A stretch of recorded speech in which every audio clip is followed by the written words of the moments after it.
No, we're live. We're live, Chris. Oh, right, we're live. Oh, we're live. Right, so I'm just getting the board. So is that in frame? Yeah. So good evening and welcome to At Home with the Fishers. 1929. 2 notifications. Yeah, we're live. Starring Nicola and Chris Fisher, RPT, and the Blue Light Turner making shavings since 2016. Breathe, Chris. I have to put it all in. Oh, and it's episode 30. Woo! So, yes, there you have it. And it's funny, it's such a mouthful saying that. And every time... I really should shorten it. Every time we say it, we go, deep breath, stop. I know, but I have to say it all now. Yeah, it's sort of like it's become... I think I'd ruin it if I dropped that bit off. It would. You can't drop it now. No. And sort of like it's sort of like part of the show when we say it, isn't it? Yeah. I've just realised you've got a bat there. I have. It's just turned round. Not a cricket bat. No, a bat hanging. It was facing a different direction, so I couldn't see what it was, but it's just turned round. So let's see who we've got with us tonight. So we've got the Flaming Turner. Hi, guys. Maple Tree Studios. Brett Cunningham, T+G Making. Good evening. Christina Michael Hesseltine. Hey up. Hi, guys. Who else have we got? Stace Makes. Hi, Stace. Leona Faye. Hi, Leona. Dave the Wood Barber. Hey up. Gets hard. Mark Smith. Wayne the Woodturner. Evening. Who else? I saw some other names towards, but Andy Pugh, Sneaks Wall Art, Knotted Pumpkin. Oh, very, very topical, like that. And I've seen somebody else's name as well. Somebody new. Who's somebody new on the end? Keith Greenfield, new face on the block. Hi, my mentor. Baz Starkey. Claire's Crafty Corner. Hi, Baz. Larry LC Woodworks. Wayne Fisher. Oh yeah, that's my older brother downstairs. Actually, he's joined the chat. So yeah, I hope bring him up, Chris. I've said he can come up and do a very quick hello cameo.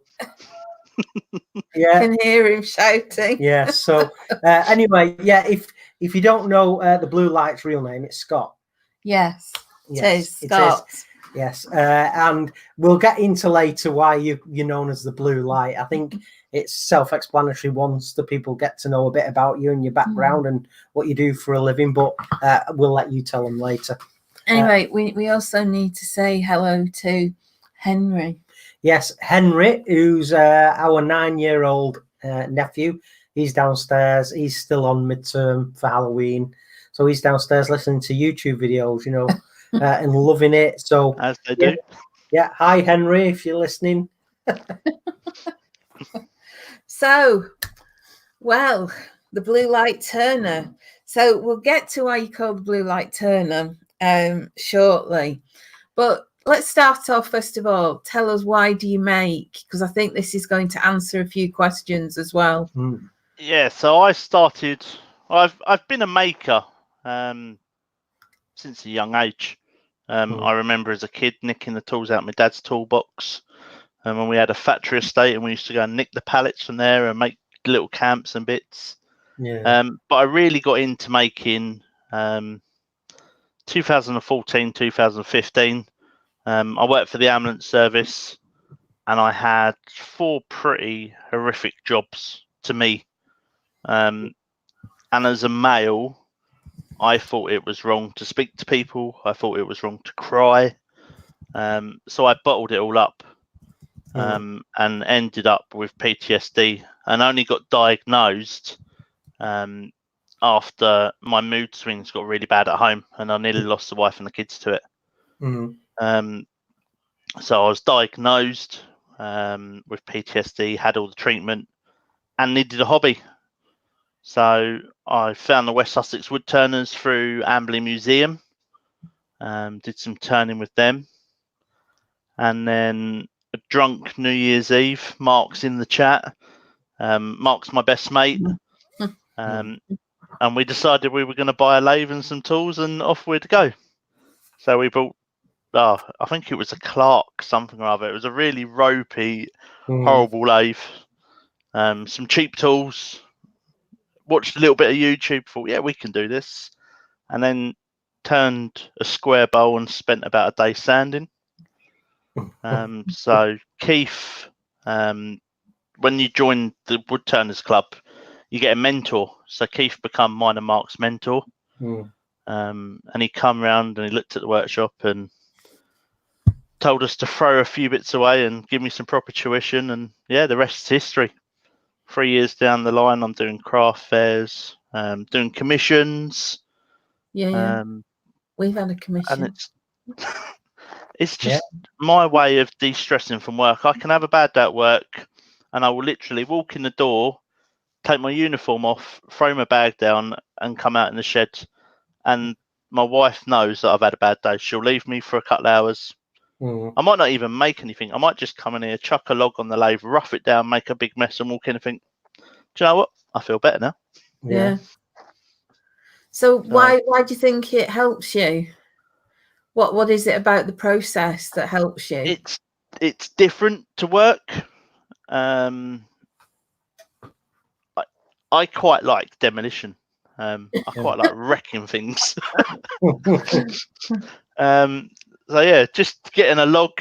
Someone give me some Leylandii, and obviously it's not very good for turning, but it's wicked for de-stressing. Yeah, I got a big. Where is it? I got a big roughing gouge. Where's the camera? It's massive. I think it's like 1.25 inches in diameter. But I tell you what, for de-stressing and just making shavings, it's brilliant. So, yeah. And the other side of it is when you do craft shows, you get to speak to different people. I'm looking at the moment at doing the AWGP tutor course, so I can maybe start doing some teaching. Yeah. But yeah, it's different to work, and I can just come in here, get in the zone, and away I go. Yeah. Yeah, it's all about redirecting your focus. And when you're at work, obviously, you can be privy to some quite horrendous things, which again we'll get into later. And it's like you say, de-stress, forget about what's happened during the day, and refocus your mind. And I that's a great thing, just to put some crappy old wood on your lathe and just you could start off with something 6 inches in diameter and say, right, I'm going to just rough this down to a matchstick.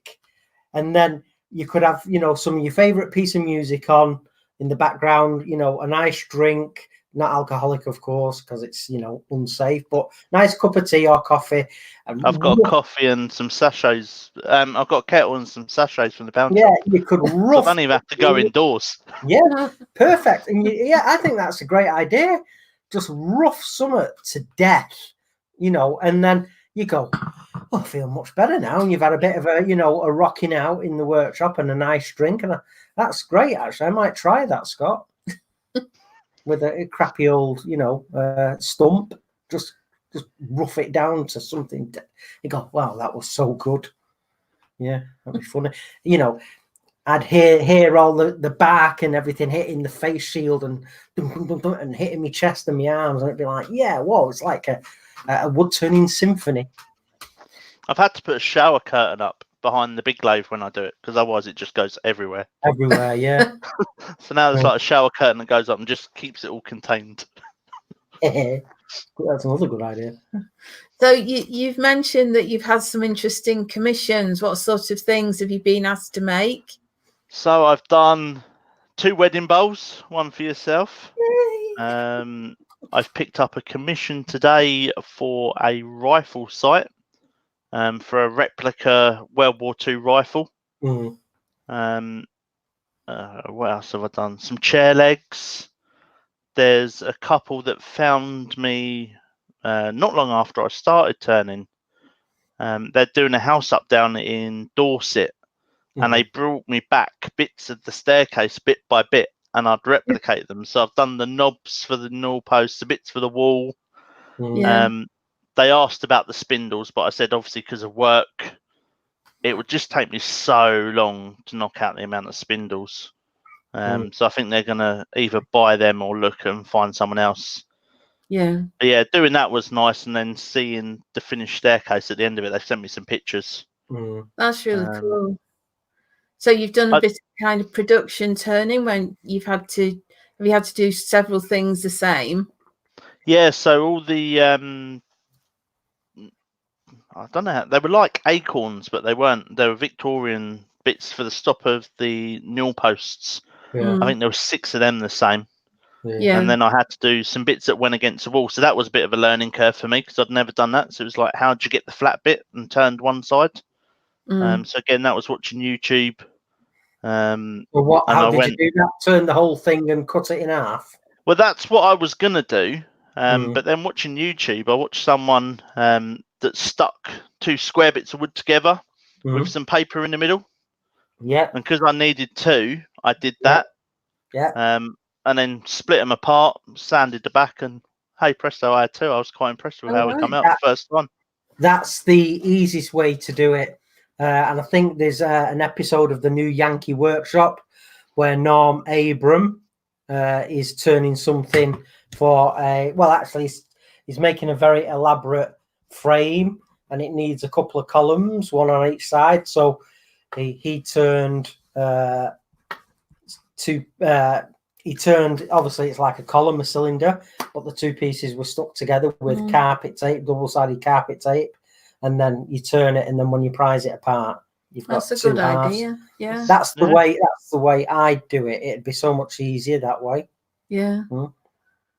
Because if I turn something whole and try to cut it perfectly central on the bandsaw, if I was just, a couple of mil off, it'd look horrendous. So that's the way I'd have to do it, 2 separate pieces. But yeah, I'm sure Norm Abram's done that. I wouldn't have coped if it hadn't looked right. Yeah, I'm quite fussy. That's why your bowl, 5th time lucky. the one before ended up on the fire pit because that was my fault. I went a bit too thin, and when I was sanding it, I went, "Oh look, I got a hole in the bottom." It feels great. It feels it's great, absolutely Scott, beautiful, and it's a beautiful. I like a challenge. That's why I've taken on this rifle sight. Yeah, so that's very interesting. That's the first time I've heard. So are you going to turn it and then spray it black? So I'm still waiting for the guy to get to me, let me know what he wants. I'm going to turn it. All the metal, I've seen the replica rifle today. So that's all sprayed and done. Someone's made him or hand carved him all the button stuff out of oak. Yeah. So I'm not sure whether I'm going to spray it black, which would probably be easier with the ebonising lacquer while it's on the lathe, or whether he wants to use the paint that he's used on the rest of the rifle. Yeah. But it'll be cool to see it once it's done. Yeah, definitely. And as he said, to get a real one, you're looking at a couple of £1,000, and there's people that make these rifles. So if I can do this one, then there might be future ones. Yeah. Oh, that's cool. Are you going to do a video of making it? Yeah, probably. Now I've got a new webcam that I've set up today, a new headset that I've set up today, and rather than try and rely on the Wi-Fi, my wife thought I was cleaning the windows this morning. She was a bit disappointed when she saw I was running a new internet cable into the workshop. But I've got a few days off now, so I might get up the ladder tomorrow if it's all right. Yeah. Get the old windowline out. The old-fashioned way, Chris. Yeah. What, vinegar and newspaper? I've got a squeegee and the blade for doing it. It's what I was doing on when 9/11 happened. Yeah. I was window cleaning on the Granada TV shop in Hoadsheath. Oh, right. No. Whoa. you can get those magnetic things as well that you put either side of the window. Yeah, and as you're doing that on the inside, it's I always think they look good. Yeah, I've never tried them. Yeah, but yeah. Yeah. Anyway, we're not here to talk about cleaning windows. No. When I'm cleaning windows. So you've been very involved in the maker community, and I know that you do a lot of different money raising things for charities, and you do a lot of making, and you're very generous in the things that you do. What has the maker community given you? So apart from a brand new load of friends or family, even, when I was ill recently, the amount of messages I was getting from the maker community. Christine and Michael just appeared in the hospital ward and come and visited me, which was really nice. Oh. Yeah, that's good. Meant a lot. Yeah. I was getting more support from the maker community than I was some of my own family. But yeah, it's meeting people. It's being able to. I make to de-stress and unwind, but it's being able to give something back. So earlier on in the year, we raised the money for Lily, originally to buy the Upsy, but we raised so much she's now got the Upsy, a car seat. I think we ended up getting a finger probe so mum and dad can keep an eye on her oxygen levels and her heart rate. A blender because she's now going to start trying blended food rather than a peg feed. Yeah. And just to see the smile on Lily's face when she was walking down, mum and Nan sent me a video. They took her out and she was just smelling leaves, something she couldn't do when she was in the wheelchair. Yeah. To see the smile on her face, yeah, we helped do that. Everyone in the maker community that chipped in, brought tickets and stuff. Yeah, we did that as a community. Yeah, I think these are things that make it special. Yeah. And individually you might only do something small, but together you can make a massive impact. Yeah, it was an honor to be asked to contribute to that, and no, I mean, how can you say? I know the person that won that bowl, Chris. All right. It's my mum, and it sits on a Welsh dresser. Oh, that's cool. But yeah, I mean, how can you not be moved by Lily's story? No. And so how is she doing now? Really well. She's been ill. A couple of weeks ago, ended up back in the Royal Alex, which is Children's Hospital here in Sussex. But yeah, she's coming on leaps and bounds. There was a picture of her in the paper the other day meeting Duchess of Cornwall, Camilla. Went to the special needs school that Lily was at, and she met her and spoke to her. So yeah, cool. It's really good. And we've helped MenCap. My mum works looking after adults with learning disabilities, and they want to build a sensory room, so we've donated some bits to them. And I've just started making some poppy pens. A friend of mine, amateur photographer, took a picture up on the South Downs, greyed out all the background apart from the red poppies. It looks a bit like the young girl in Schindler's List. Oh yeah, that was the coat. Yeah, that really sticks out. So I said to Carol, I said, "Can I nick your picture? I want to make it into a pen." And she went, "Yeah, but 50% has got to go to the British Legion, to the Poppy Appeal." And I thought, do you know what? What a cracking idea. So I've got a guy, Brett, I think he's in the chat, cast all my picture blanks. I do a lot of pens with different wartime bits on to raise money for veterans charities. Actually, there you go. Look. I've been boxing some up this afternoon. I've been boxing some up this afternoon, so they come in a little tin. I don't know how well it's showing. No, it's because I'm try moving that light. That's no. I'll put some stills up. Okay. But yeah, it's a picture on the South Downs with the red poppies, and we've called it the South Downs Poppy Pen. And 50% of them is going to go to the Poppy Appeal. So another way helping our veterans. Yeah. That's cool. So apart from all the things that you've made so far, and the bit where you like going in the workshop and kind of just turning things and what do you call that, roughing out kind of stuff. Yeah. What sort of things do you really love to make? Magic wands. I don't know. My son is a massive Harry Potter fan. So I've had him in here and we've done a few with him. Yeah. His birthday parties, rather than the kids go home with a party bag, they all went home with a wand, which they thought was cool. Yeah. But yeah, I do a lot of wands and I sell quite a lot of wands. But just to see the kids' enjoyment, they go to Warner Brothers and they can't have a wand because it's 40 or 50 quid for a bit of blow molded plastic. Yeah. Whereas they can go to a craft fair and they can pick up a hand turned wooden wand that each one's individual for £5. Yeah. So yeah, I really enjoy doing them, and the picture pens. I know it's not wood, it's acrylic,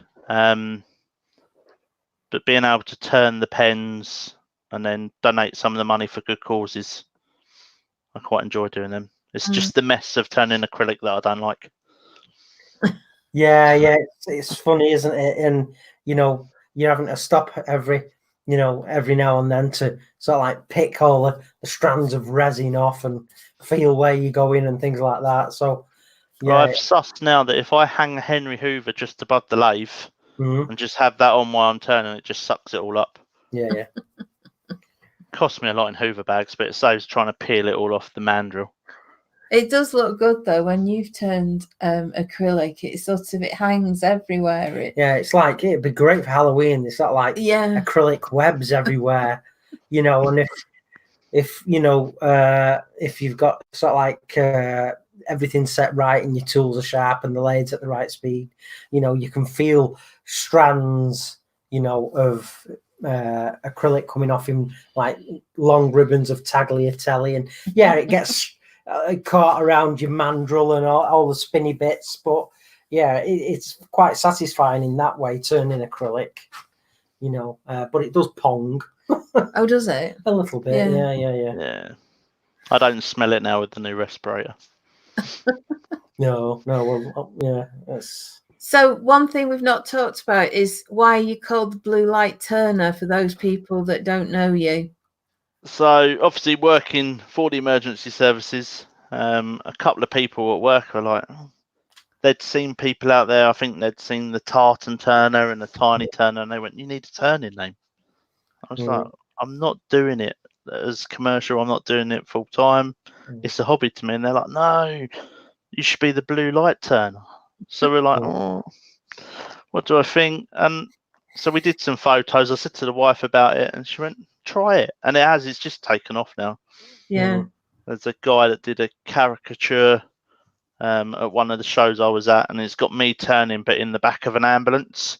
So it's like taking the stretcher out and put a lathe in there, and then changed all the boxes. So it's like headache stuff, alcohol for medicinal use, empathy limited or something. It's brilliant.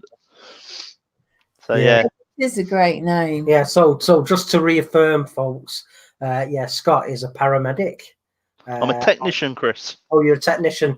Yeah, Scott's a technician. So yeah, he's an ambulance driver, and he deals with, sometimes the real sad side of life, and it can't help but affect you some ways, can it? But without people like Scott on the front line, saving lives, life would be a lot harder, wouldn't it? And I'm sure there's countless people that are here today because of people like Scott, doing the job they do. So yeah, well done, Scott.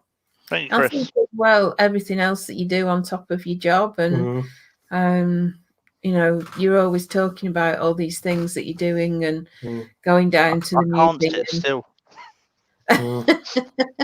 That's called ants in your pants. Yeah. No. Hemorrhoids. They'll put stuff on indoors on telly, and it's like, no, I'm not watching that. I'll come out to the shed. Yeah. A lot of the stuff on daytime TV, you can feel yourself losing IQ points. Yeah. Just sat there and it's like, oh, what am I doing? Well, I think with something like making, you've got something at the end of it. You've created something out of nothing, and at the end of that process, you've got something tangible. While I was ill, my wife brought me some wooden puzzles, like 3D puzzles. So I think I've made an owl, and I've made a snake and a parrot that are all going to get sprayed up. The parrot's going to become a phoenix for Halloween. Honest, that's what it is. So yeah, they're going to meet the airbrush this week and get coloured. Awesome. Yeah, wonderful. So is there anything that you've not made yet that you'd really like to make? I want to have a go at some inside out turning. I've seen obviously Steve Twidell's cube in a cube and a sphere in a cube. I quite fancy having a go at some of that. And a table lamp. I know it sounds quite simple and quite basic. I've bought all the bits, they're all here in the workshop. Yeah. But I've not got around to it. I've got a cupboard in the corner. One of my friends was around the other day, and we were saying that I should do a series of video of turn from what's in the cupboard, because there's stuff that I've bought, and just there's sea urchin shells in there, and there's some glass baubles that I bought off Emma Turner, the Tiny Turner. Yeah. And they're just sat in the cupboard. There's probably enough in there to do like a TV series for so long of take something out of the cupboard and turn it. So yeah, no, a table lamp. I'd like to do a table lamp for indoors. Yeah. And some inside out, just something different. Bowls are, they can be satisfying doing different shaped bowls, but once you've done loads of different bowls, it'd be nice to do something different. Yeah. Well, I think that, it's nice watching someone do a bowl or a beautiful goblet, but it's nice seeing something different as well, and seeing someone just come up with a different take on an idea. I like that. I like seeing different stuff. There's somebody here, Love Angel. She says she loves people like you. Saved my life when I had a heart attack in August. So yeah, nice comment. And it's not just the front line now. I think it's the way medicine's progressed. Before, if you had someone having a heart attack, you take them to A&E. A&E, they'd then be seen there, so there was a delay there. And then eventually the cardiologist to come. Whereas nowadays, we'll turn up, we're doing ECG, they're having a heart attack, and working in London, within 20 minutes, we can have them on the table in the cath lab, and they're having the surgery to clear the blockage that's causing the heart attack. So it's not just the ambulance service. I think it's the whole medicine, how that's coming on in general. Yeah. But I do think, if you get somebody good, I know when my dad was ill, we had an ambulance crew came here, and they were absolutely exceptional. They really were brilliant, and it made a huge difference to me. So yeah, and I know it's sort of a combined effort, but they were extremely good, and I think it does count for a lot. I always try to go further, in the job. If I go to an elderly person that's fallen, I won't just pick them up, making sure they're all right. I'll go and make them a cup of tea. If they haven't got any milk, then we'll run around the shop and buy them a pint of milk. It's going that little bit extra, and that's what people remember, and that's what gives them the positive experience. Yeah, that's true so much, isn't it, in life? Yeah, and there's a lot of aspects of life where that is missing. Just what those nice little things. Yeah. And and what we've been talking about, about people, I think the way to save the planet starts with people being nice, and let's get things right at the very, very root of everything, which is us as a society, and as different cultures, just all getting on. Let's well, it's down to these individual interactions, isn't it? And it's just starting with the people that you meet on a day-to-day basis. Yeah, And yeah. And I found that last night. I went to the Neasden Temple in London for Diwali celebrations. So the temple was open, massive Hindu community, but it was open to everyone. So you could be walking down the street and you could walk into the Diwali village. You could get food with people. You could go into the temple and look round. And they must have spent thousands of pounds on fireworks. But again, rather than a lot of commercial fireworks you pay to get in, everyone was welcome. And it was really nice just to see different culture. Yeah. And, you know, there used to be a time you'd know all your neighbours or people down the street, but you don't know who lives 3 doors down nowadays. Yeah. And I think that's sort of a knock-on effect from everybody working so far away from home as well. So you can be out from the crack of dawn till early evening and people don't see each other. There's so many different factors, aren't there? And it's I think a few things need to change really in, you know, how we work and how we live. So tell us something that the maker community doesn't know about you. What is there? I'm quite open, so there's a lot. Do you know, everybody says that. Do you know what? There is something, and a lot of people know that I started turning and making through PTSD. But when I was diagnosed with PTSD, I was also diagnosed with Asperger's. And that come totally out of the blue. And it was like, on the autistic spectrum.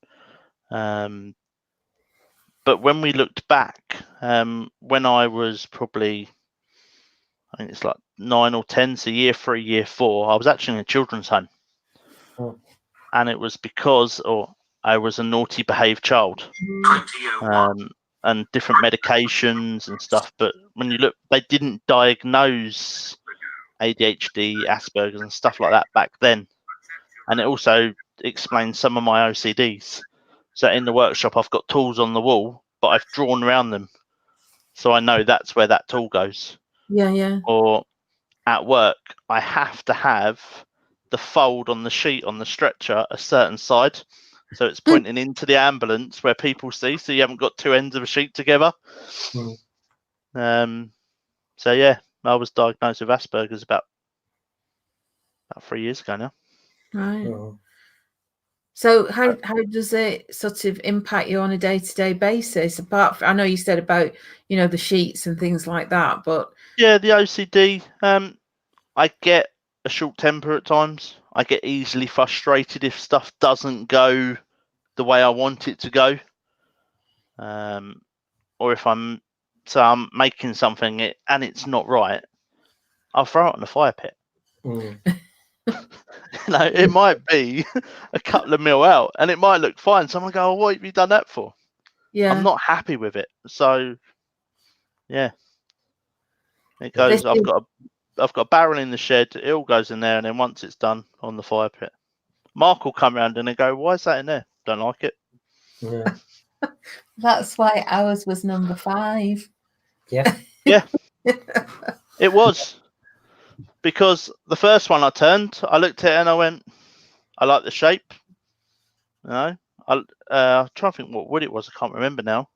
But there was a couple of imperfections in there that I could feel. And I thought, well, if I can feel them, Chris is going to certainly feel them. So it went on the fire. And I started again. Because I wasn't happy to give it to someone, knowing that I wasn't happy with it. So, yeah, it's the right frame of mind to be in. Yeah. It is interesting, isn't it? I think, do you know, when we talk to people, I mean, I feel like I know you quite well because we've met you and quite a few times. obviously I emailed you. I'm getting a Be My Eyes call. We've met and I talked to you about the bowl and everything. And yeah, I kind of feel like we know you quite well, really, but it's just getting a slightly different view as well, and just sort of knowing a bit more about you as a person. And that's why it's so good just having these little chats and just appreciating a when bit you put more the picture about up on social media this morning of me when I met Chris at Makers and giving him the pen. Yeah, Chris is such an inspiration to me. I love watching his videos, what he does, interacting with people. It's quite dark in here, so you can't actually see it. But on the wall in the workshop, I've had that done as a picture and it's framed. So there's me and Chris on the wall in the workshop. Oh, right. Cheers, mate. Yeah, it's good for darts practice. No, there's me and Chris, and then underneath, I come second in the club's intermediate, beginners competition, which put me into an intermediate this year. All right. Okay. But obviously, being in plaster and then being ill, Yeah. I've not entered any competitions this year, so I'll be staying as an intermediate. But I'm quite happy, do you know? Mm, I don't think I'm ready to move up yet. yeah. I'd like to get up there by getting up there, my turning improving. Yeah. We've got a December is a surface enhanced piece.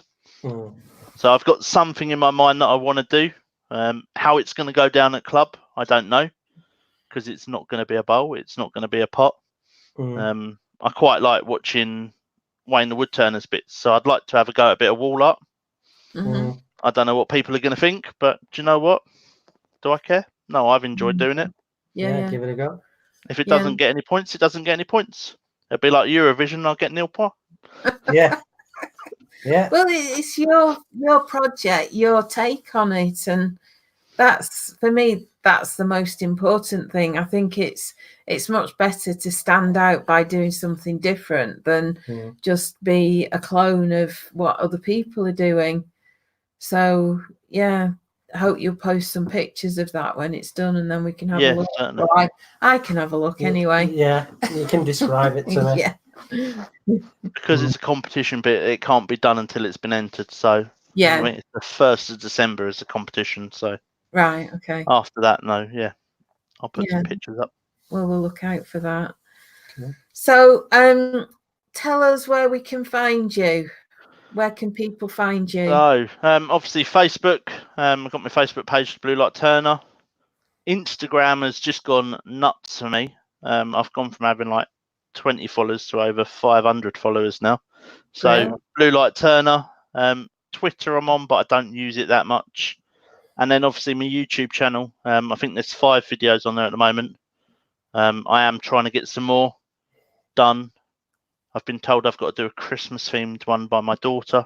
They're all, the C word's going mad now. So there's 12 of them in their flat at uni, and they all want a wooden Christmas tree. So I think one of those might be a video. Yeah. Yeah. So, yeah, Facebook, Instagram, Twitter. Yeah. I haven't quite got my website happy with yet, so that's not published. Okay. But that will be coming shortly. Excellent. Awesome. Well, do you know, it's been really nice talking to you. Thanks for having me on, guys. Just hearing a bit more about your wood turning and what you're doing and what you want to do. So yeah, it's been really nice talking to you. Thank you so much for being on with us. Thank you. Yeah, no, it's been a pleasure, and I'd like to say, not only keep on turning, but keep on doing what you're doing and keep on saving lives, mate. Yeah. Cheers, Chris. Yeah. It's a hard job. Someone's got to do it, but you know what? I love it. Every day's different, and you meet so many different people. I feel privileged to do it. Yeah, you're making a real difference to someone's life. Yeah. So. Yeah, and also all the, the charity things that you do as well. That has a massive impact too. I had my first pup update on the guide dog we're sponsoring at the moment the other day, so that was quite nice. Oh, that's cool. Yeah, I can just hear B-Dog in the background. Oh, here he is. Yeah, I think he's been in his bed. Yeah, how's he doing with all these problems? He's in here now. Hiya, Bamba. You all right? Wayne? You come and say hello. Come and say hello. Come and say hello. So yeah, this is my older brother Wayne. Hi everyone. So hiya, Wayne.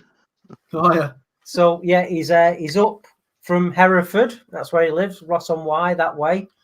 So he's up with Henry. Henry's still downstairs, glued to YouTube, is he? He's got Minecraft on. Oh, Yeah. he's got Minecraft on. So yeah, Wayne. What else would kids be doing? Yeah, exactly. So Wayne is not only is he academic and technical, he's an architect. All right. Well, it's a podcast, isn't it? You've got to tell people. Yeah. So yeah, he's not only an academic, he's an architect. He's a member of the British Institute of Architectural Technologists. You're an associate partner at the practice that you work for. Yep. But he's a great tinkerer. He's trying to convert a Mark 1 VW LT35. Yeah, well, restoring it back to a camper. So he is a maker, he's a tinkerer, he's a great mechanic, and you can sort of like turn your hand to most things. But I mean, I forgot more than he knows. Yeah, not wood turning. I've got to go with that. Yeah. I'll just leave it to you. You're an expert. So anyway, Get him in the workshop, Chris. Yeah. Well, he's been in today. I've turned a magic wand for Henry today. Talking of wands, so they were in and they were sat down having a brew. Watching me turn while I did the wand. So no, it's cool having him here. He's here all week, and you're off back on Saturday. Aye. So no, we're having a giggle and Back to the floods. Yeah, back to the flood. Yeah, Hereford's completely flooded out, really. So I noticed. I went to pick my daughters up from uni earlier on, Hmm. and I come back through a little village by the Amberley Museum where I demonstrate quite a lot, and the river there's just totally gone. Hmm. I Yeah, didn't think we've had that much rain. No. No, it was 6 weeks worth in 2 days. So the River Wye in Hereford was over 6 meters above its normal level. So it's completely wiped out care homes and everything. It's the worst one since '98. Yeah. So I came here at a good time. Yeah, because we've not had anything like that. We've had some bad rain, but Nothing. we've not had any floods, have we? Not on the biblical scale No, like happening elsewhere. So we haven't had anything like a bit of surface water, but nothing like that. Yeah. Yeah. So. Cool. Well, as you know, you're very welcome to stay with us whilst we have our little chat about what we've done this week.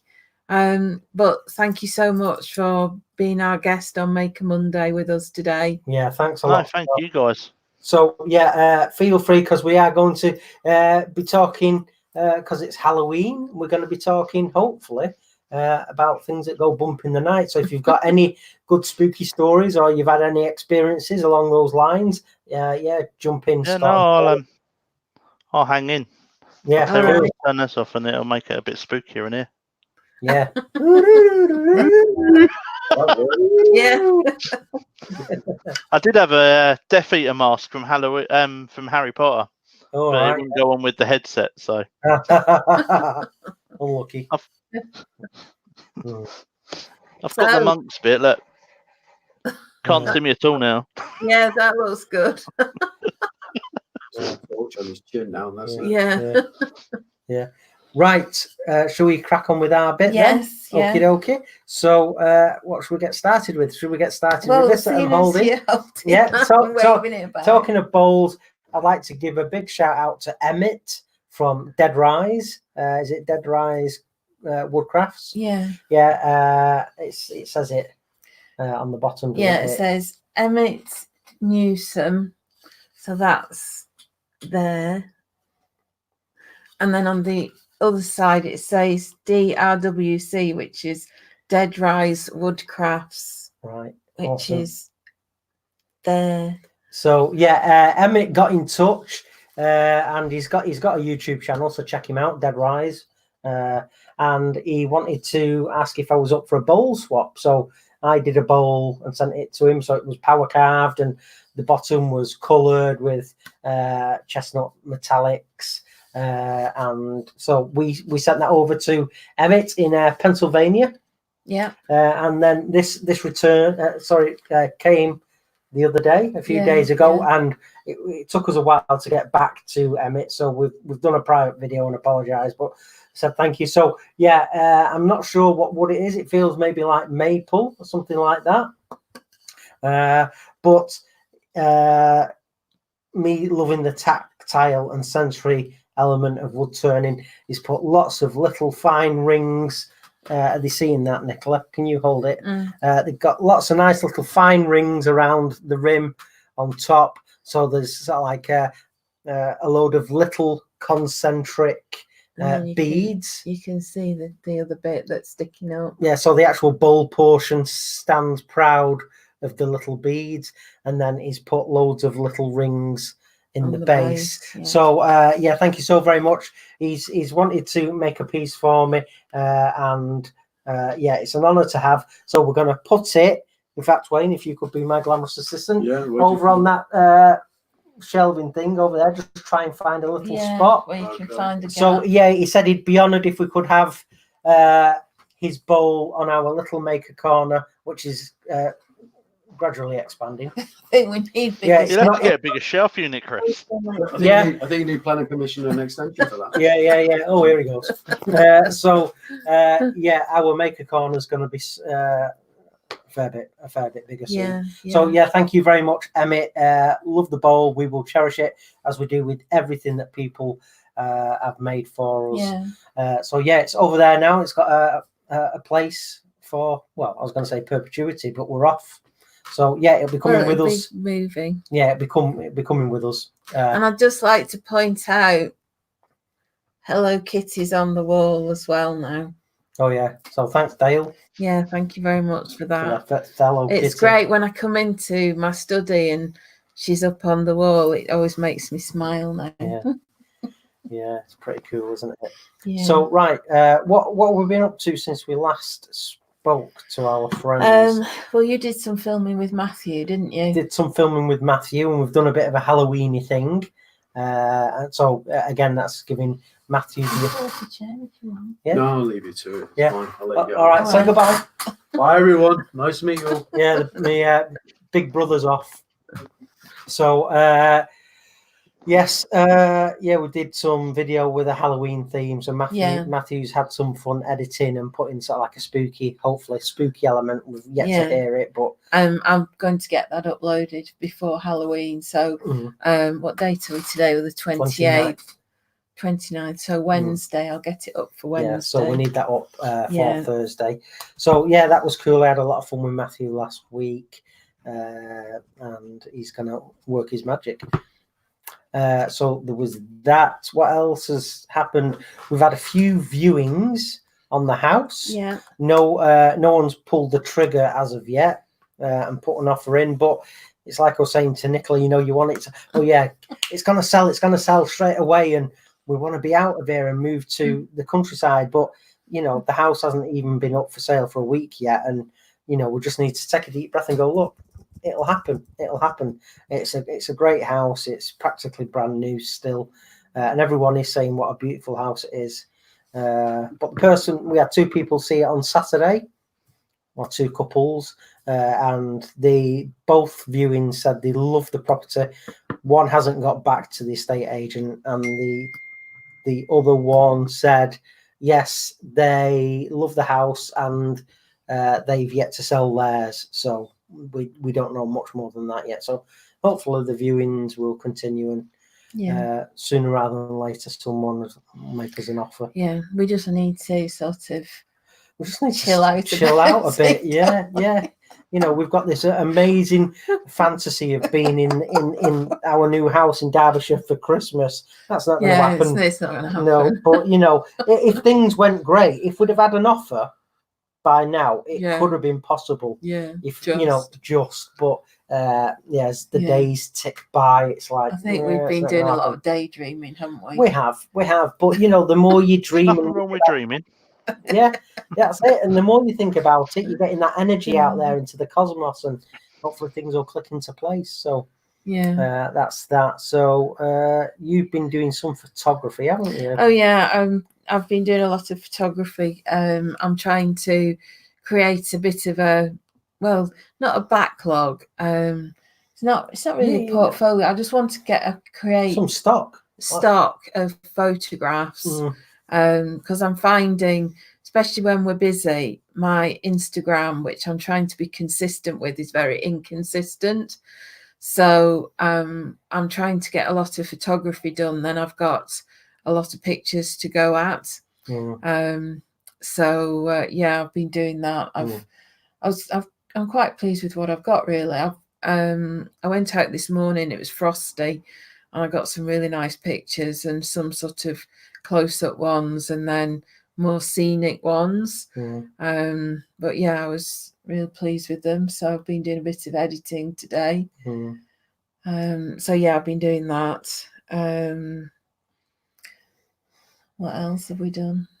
We've done a lot this past week, but not a lot of different We've cleaned the things. house an awful lot. About 6 times. We've flipping heck, every time. But the house has had a full top to bottom, what you call a spring clean, a few times. So now we're just doing maintenance cleans when we get told there's a viewing. But we've got because they like the place uncluttered, the estate agents, and so we've got stuff secreted in cupboards and things, and then 3 days later you go, oh yeah, that's where we put it.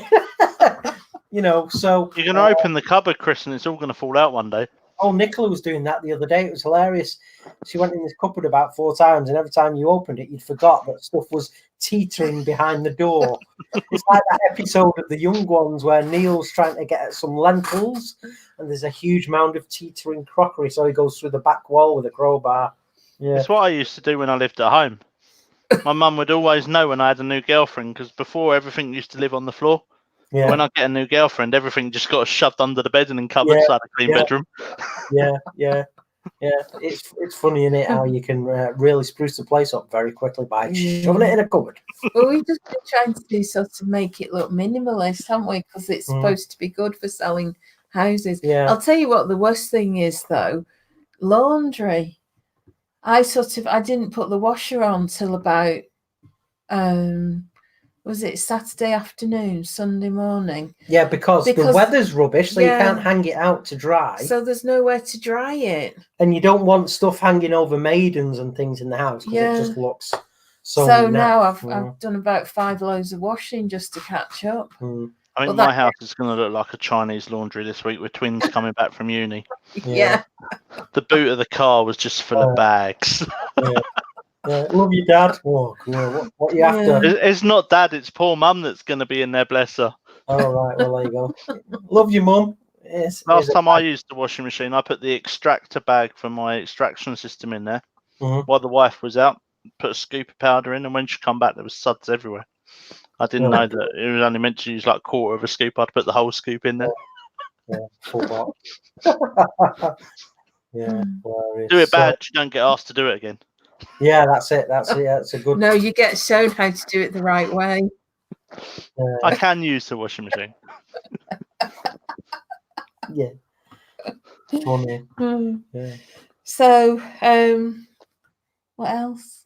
That's all I've got on my list. The only thing I've got is things that go bump in the night. Right. Well, that's good because this is an area, a topic, a genre that I get immense pleasure from discussing, talking about, and it's the paranormal things that go bump in the night.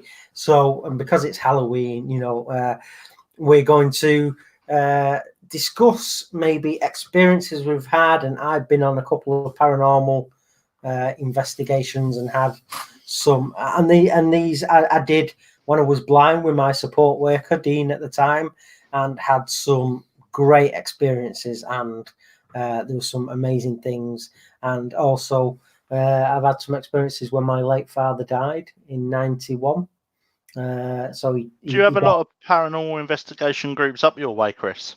Well, there's there is, because it's the same as anywhere, because you get a lot of period properties. In Salford, you've got Ardsall Hall that is, reputedly very haunted, and they have webcams up, doing live feeds. People can, see if there's any paranormal activity. I've done 2 paranormal investigations at the same place, Rycroft Hall in Ashton-under-Lyne, and had a great time. And it was very active. The property. So anyway, let's get more into it and let's start. Well, let me tell you something. Yes, there's a table over there that's got some plants on in one of my trays. that table was in my mum and dad's house. I don't know how long they'd had it. They've had it as long as I can remember. So I've had it in the study for a while. And it used to do this at my mum and dad's. Every now and again, you'll hear it really crack. It sort of makes a loud noise. And it's done that a couple of times recently. And you know, it's not like your typical expansion or movement No, crack, is it? no. And is it a crack or a tap on it? No, it's like a crack. But my dad always used to say that it was like a different energy that was sort of apparently energies try and materialize, but they have to do it through something. So that's when you hear the noise. Yeah. So, but yeah, I've had that a couple of times recently. Wow. Have you thought about having a group in your house before you move?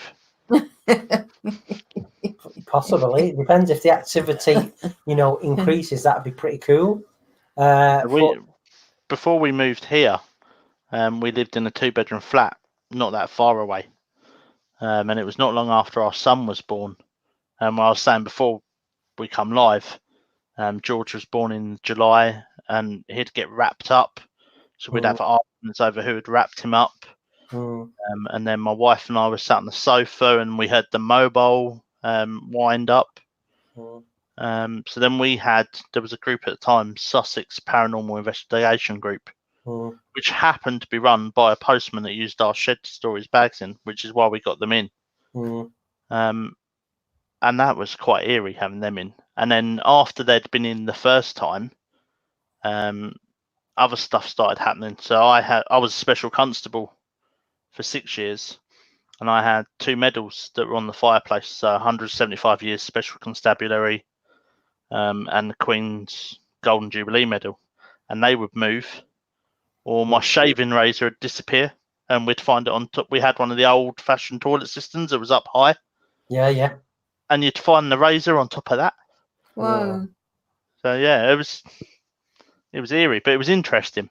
Yeah. And it's common knowledge that you're not to be afraid of interactions with spirits and energies from the other side, or it's like, don't be afraid and engage. And like I say, when my late father died, and obviously Wayne, my brother, he passed in 91 and he died at home. He was only ill a short time, riddled with cancer. But shortly after he'd passed, myself and at the time my wife, who's now my ex-wife, we were sat listening. And I remember the film. It was The Three Fugitives with Nick Nolte and Martin Short and that little girl, I forget her name at the minute. We sat down and we just heard the bed upstairs in what was my mum and dad's bedroom, just heard the bed go slam dead loud on the floor. And we looked at each other, and it's like, did you hear that? And she said, yeah, I did hear that. She says, can we go to my mum's? So I was loving it, and I do love all that sort of stuff. So we went and slept at Andrea's mum and dad's house, but that was amazing, and it was just like the bed had slammed on the floor, and there's no other explanation for it. But that was just my dad letting us know that he was still there, because he passed in the house anyway. Go on. I used to be really skeptical of it all, and it was like, oh yeah, whatever. And so we had the group out twice at home. And then I went on 2 investigations with them. So we did Arundel Ghoul.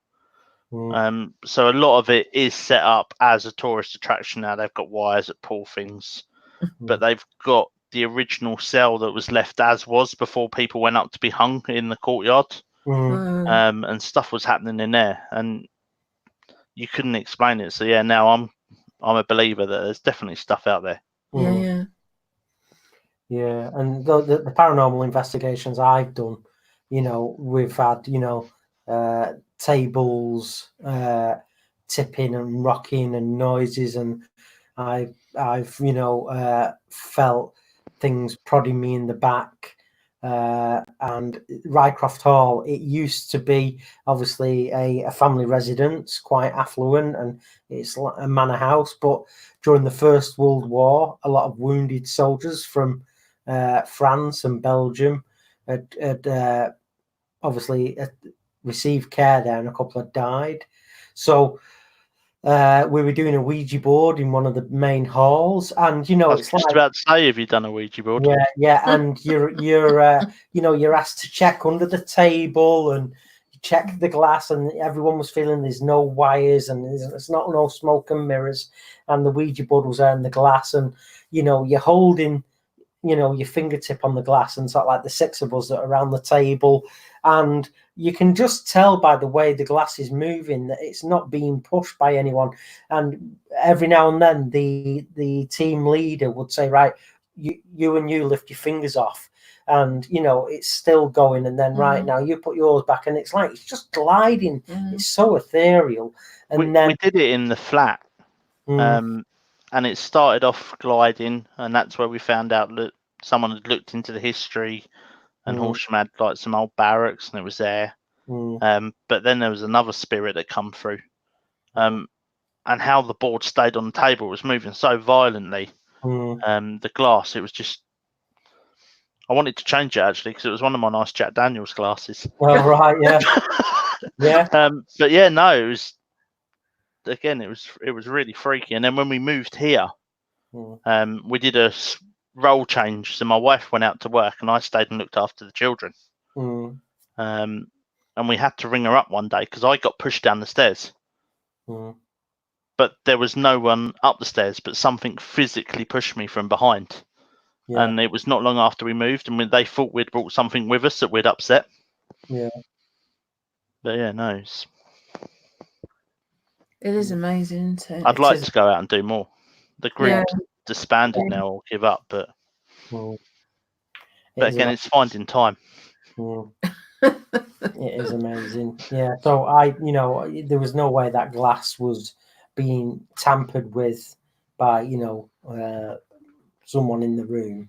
And then we went upstairs, and later on we did another board in what was sort of like a function room upstairs, and apparently a girl had been murdered on that land in the Middle Ages, and she came through, and there was a lad with us in our group, and the glass kept shooting towards him when they were asking her questions, and she was spelling out that she'd been murdered on that land in the Middle Ages, and the glass just kept shooting to her, and people saying, "Oh my God, I can't believe that," and it was just like, what?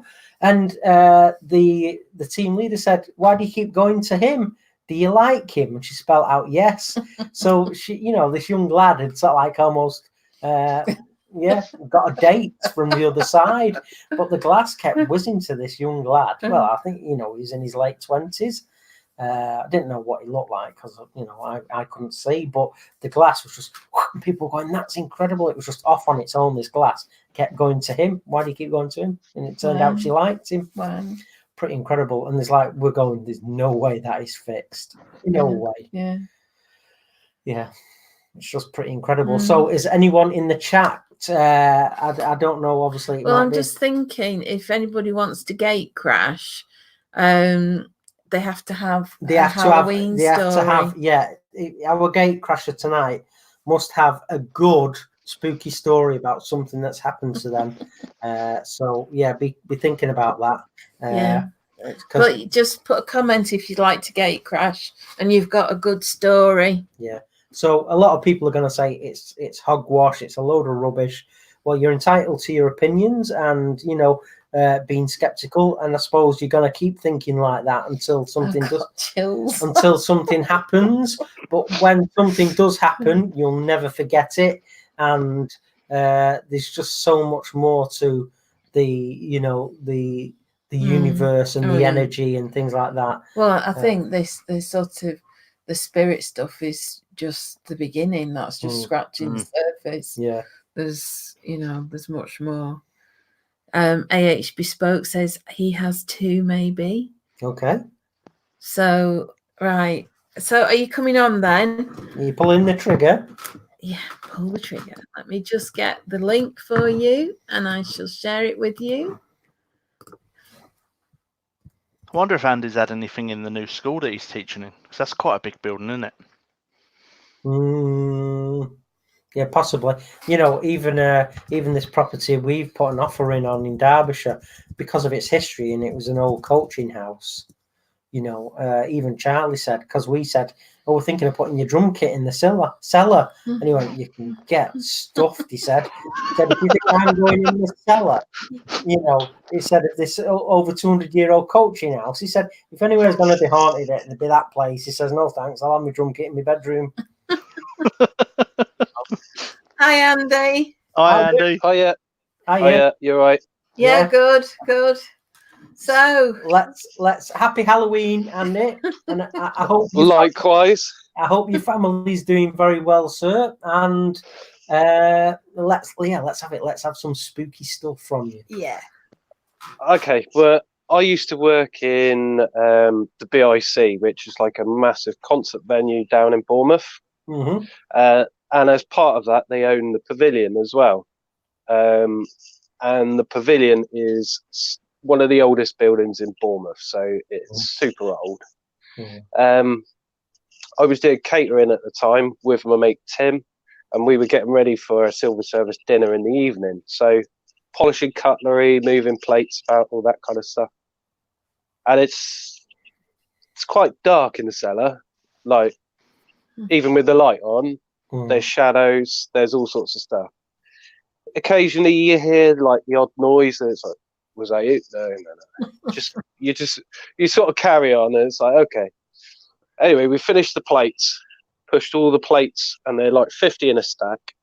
Yeah. Pushed them up to the what do they call it? The dolly lift. Yeah. And I turned around to go up the stairs. And Tim's already in front of me. We both turned around to hear the scraping of these plates, and I kid you not, the plates had moved from where we had put them. There's no chance of anybody else being down there other than me and him. We would have known, unless, well, it's just, we would have known. You could have heard the breathing or whatever. Extremely dark building. And I used to get chills in that place everywhere. And I mean, not just little chills, but like full on. There's someone there kind of thing. And it was just like, no. I never went back down to that cellar ever again. We were up the stairs like a shot. Never went down there. We had to send the chef down because we were just like, no. Well, that's it. I mean, and you not happening. You strike me as quite, you know, a brave, gung ho kind of chap, and the fact that even you know, things He's can the happen. Viking. He's got to be brave. Yeah, well, that's it. I mean, yeah, that's the one.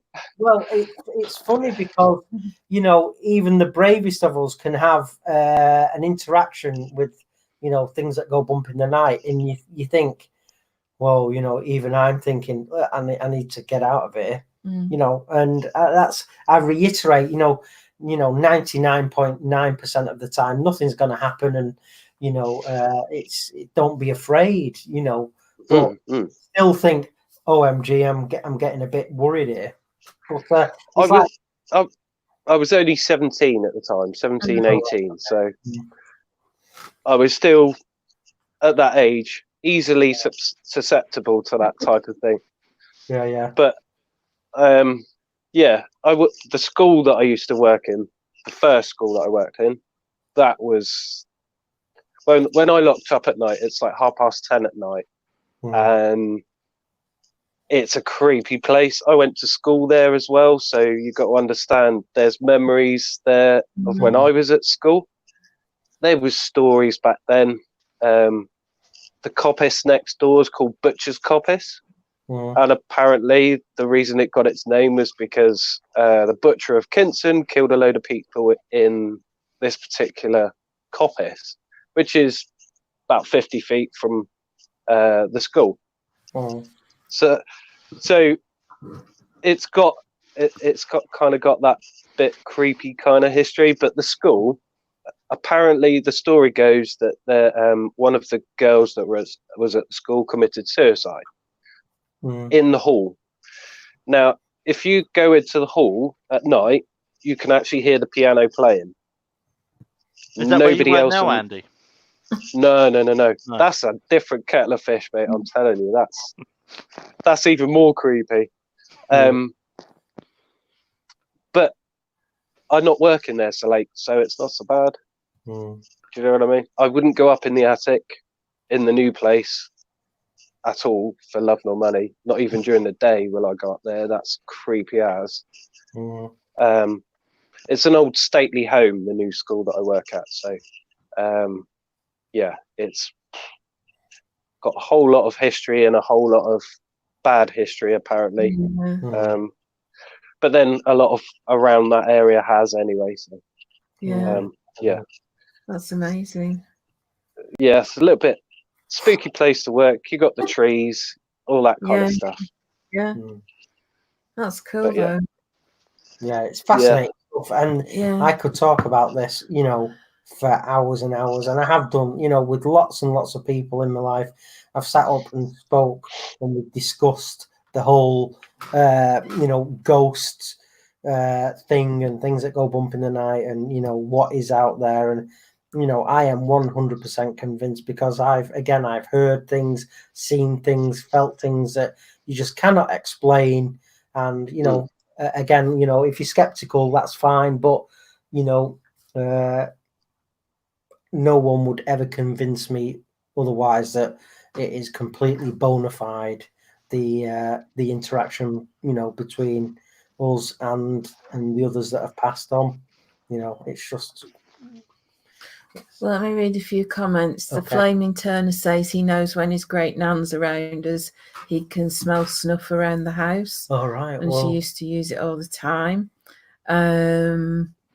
Wayne says, what about Charlie's room at the old house playing drums? Because he used to say that there was someone else in the room with him. Yeah. Charlie's had quite a few. And we think it's my father, because my father was a drummer in the 60s. He played with a band called Kenny and the Cortinas in the 60s in Swinton in Manchester. And my dad even played and supported the Hollies when they were starting off. But Charlie's had things on his drums that move and cymbals. And, when he's not playing the drums, has been in there and he's felt chills. So we think that was my dad just saying, yo, drum kit. Love Angel says her auntie was babysitting her and heard the front door open and close, but no one was there and the door was locked. She went upstairs and looked into the rooms. Her room was the last room she looked in. Love Angel was a baby at the time and someone was standing over the crib. Wow. It freaked out her auntie as the person was see-through, but was looking at the baby with a smile on his face. Well, she didn't babysit again. That is not only is that completely brilliant, that is, pretty amazing. Yeah. Don't they say that spirits come around more younger babies or like younger people and babies? They best not. Yeah. I think, and it's, probably... Well, I think it happens at both ends of your life, doesn't it? Yeah. I think because, if you believe in all this stuff, if you're a baby, then you've been incarnated.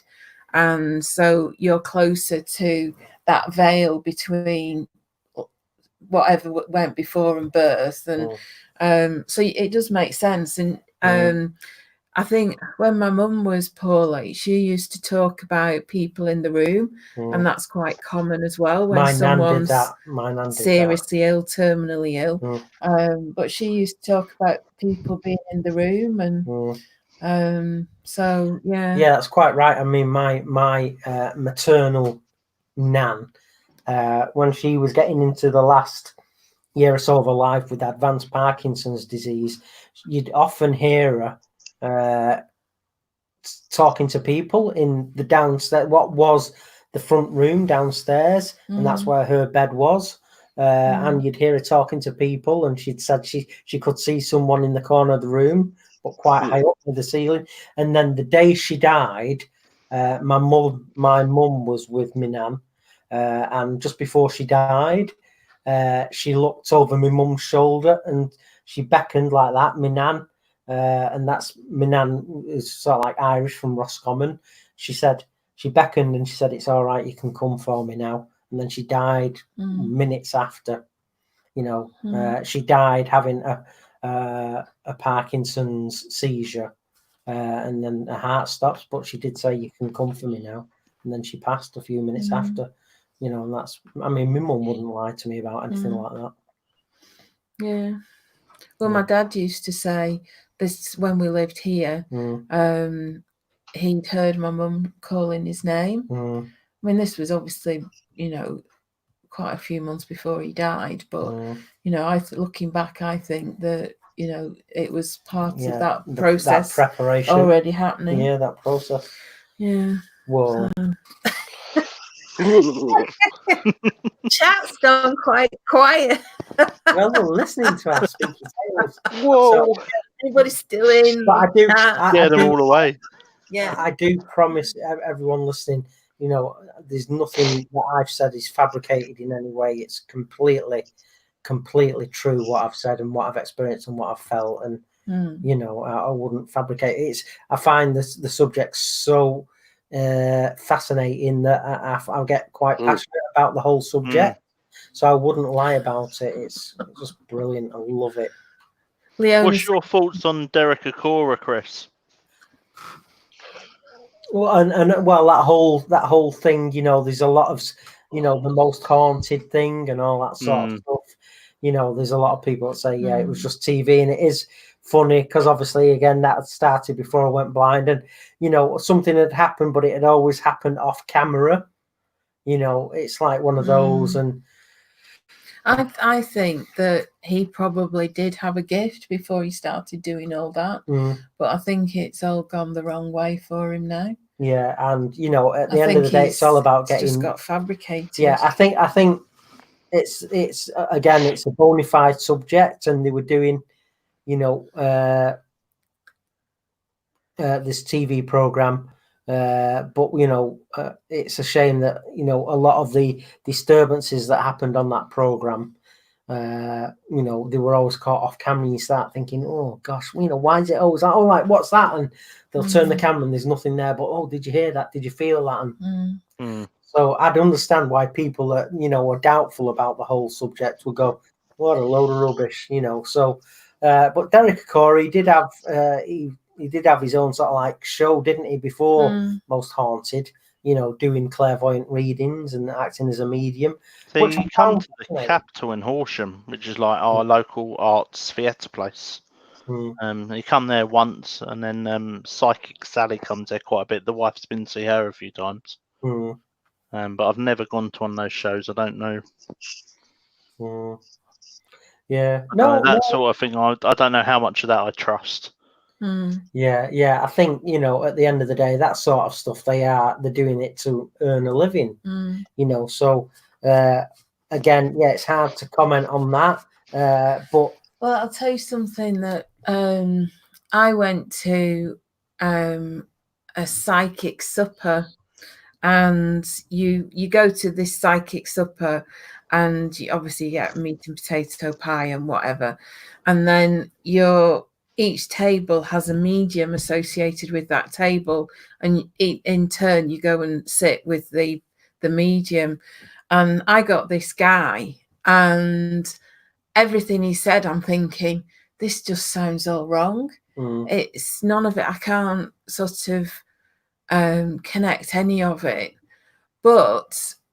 And I thought about it sort of over the past few months. I think he said I'd be spending time in hospital. Well, that would have been my dad.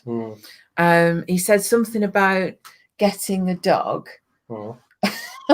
I mean, at the time, then you met me. Then I met you. No, at the time, you know, getting a dog was just so not on the horizon. And I remember sitting down and going, I don't think he's much good, because, and I think he was quite new at it, so he maybe wasn't sort of that skilled at putting out across the information. But I think a lot of what he said was actually right, but it wasn't sort of current. It was things that were going to Takes time to evolve. yeah. But yeah, I think it depends who you go to, and interestingly, is there anyone in the chat that thinks it's a load of baloney? Well, Leona says she's properly freaked out. Well, I don't think it's really anything to be freaked out about. I think it's just another element that is around us that a lot of the time we're not conscious of, but it's what I kind of think of as sort of this invisible stuff that is out there, and it's just operating on a different dimension. And also, importantly, once you start coming around to the idea that these things happen and you open your mind to these possibilities, things start to happen then. You know, the forces of the universe and the cosmos and the afterlife and spirits, you know, they like to interact with people that, you know, believe. See, I come at this from a different perspective to perhaps you guys. I'm a Christian, so I would come at this totally different to how you guys would come at this. I don't judge anyone for what they do. What you choose, that's your problem. It's nothing to do with me. But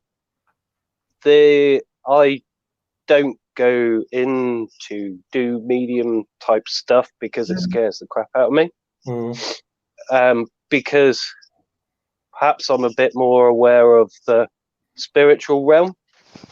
So in the sense, the physical being that once was is still there. Now that might, I don't know. I don't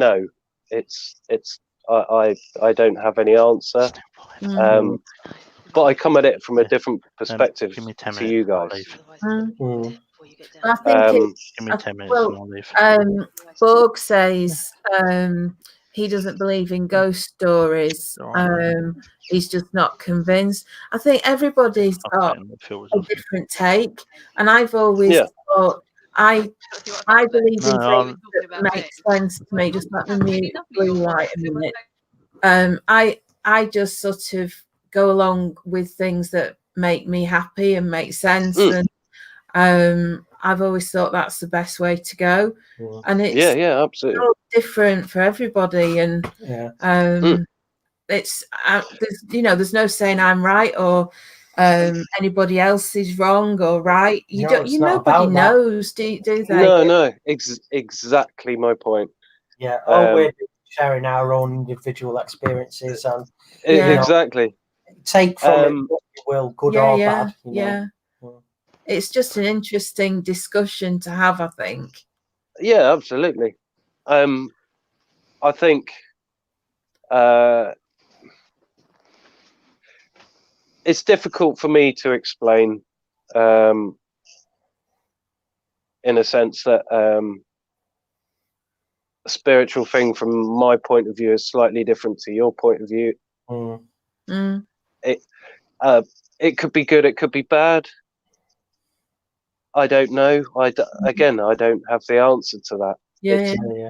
And again, that's my perspective. That's not your perspective.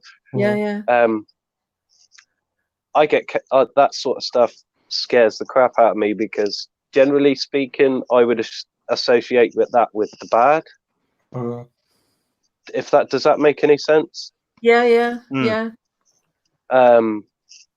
Obviously, some good, but like on the whole, it's most likely going to be bad. So I kind of I wouldn't do a Ouija board, for example, because I don't know how it works. So I wouldn't want to play with things that I don't understand how it works. Until I know how that thing works, then I guess that would be fair game. But that stuff's like full on freaks me right out. Let me just read some No. comments. Anyone doing that? Don't invite me. Yeah. So a maker's Ouija board. Yeah.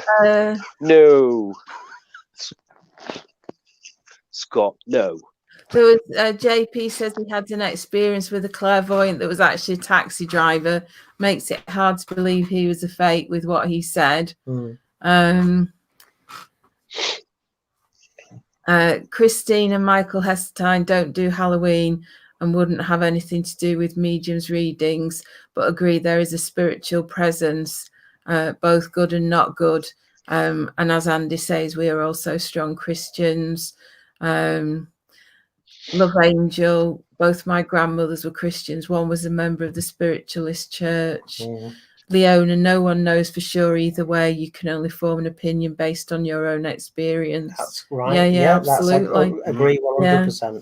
And I mean, as I've just said, I think life is about creating your own reality and what makes you happy. And if believing in something makes you happy, great.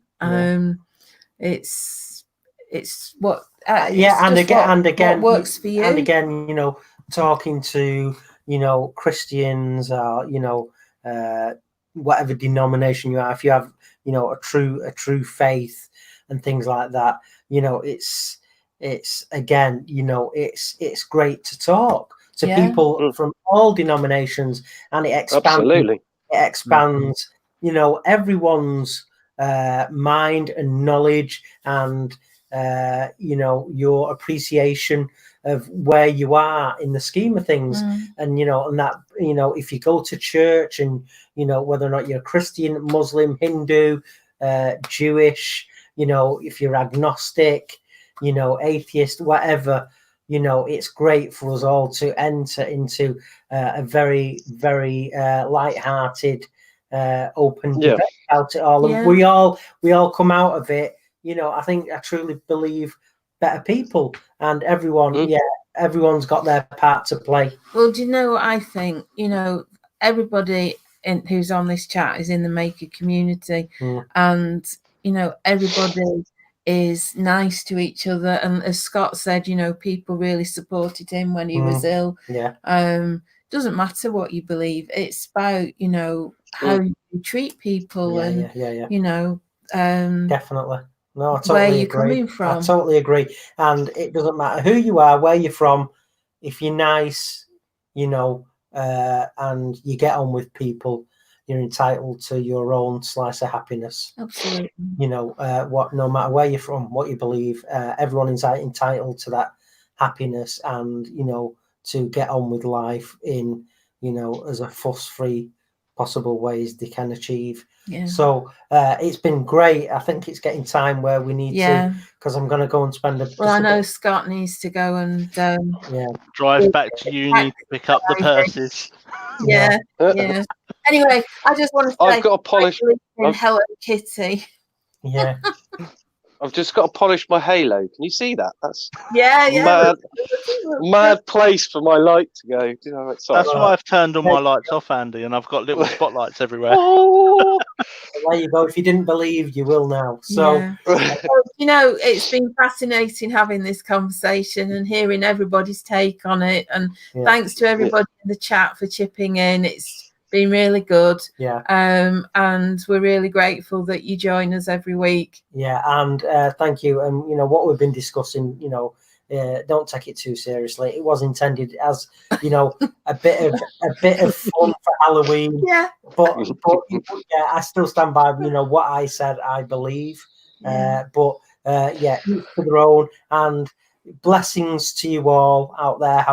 Have a great Halloween. And if you don't believe in happy Halloween, just have a great rest of the week and enjoy it the way that you know how to. So blessings on everybody anyway, no matter what you believe.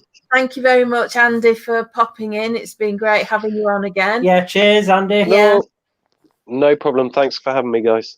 Thanks, thank you. Thanks for your spooky stories. Scott, the Blue Light Turner. Thank you, guys.